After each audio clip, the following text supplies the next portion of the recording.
Good evening, y'all. Welcome to the Real in Cyber. Chief Jay here. And what I've decided to do leading into 2026, I am going to give y'all a gift.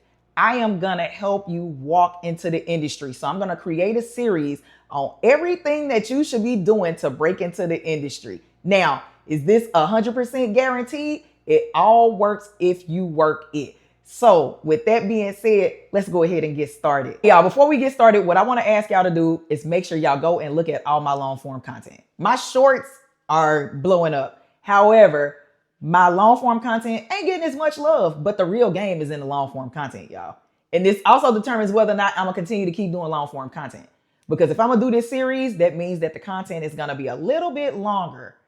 And y'all are missing out on opportunities to get this type of information for free.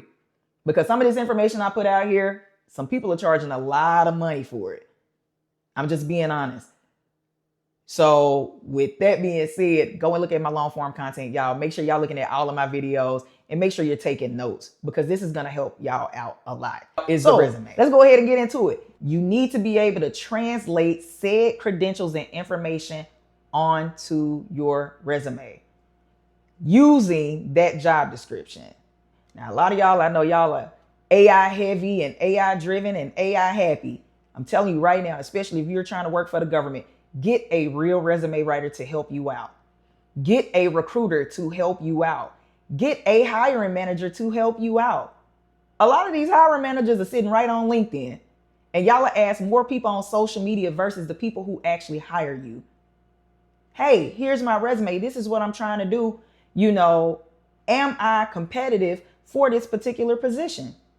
Some people will help you out if you just open your mouth. However, you got to know how to put that information onto a resume so then it can get through that system.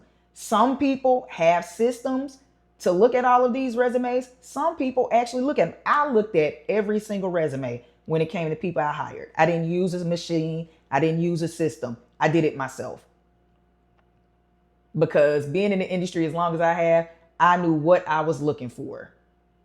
If they say they want CompTIA Security Plus, you make sure CompTIA Security Plus is on that resume. If they say they want certain skill sets, especially when it comes to soft skills, a lot of you all don't look at the desired skills and put them on your resume. Critical thinking, being a team player, problem solving. A lot of that stuff is fairly easy to translate onto a resume. But if you need assistance writing a resume, I highly recommend that y'all hire a resume writer to help you out and be able to get that information in there. And for y'all resume writers, don't use AI to do it. I'm just telling you right now, if you don't know how to write a technical resume, I don't recommend that person write the resume for you because there is a difference writing a technical resume. It's certain things that they're looking for. But a lot of the help can come right from the job description. See how that works itself out? So the first thing you're going to do is read the description, see what matches up that you already have, what skills, hard and soft. Then you're going to go to the resume, be able to transfer that information over. And the biggest thing about the resume is telling a story about you. What do you want the hiring manager to know about you? What do you want the recruiters to know about you?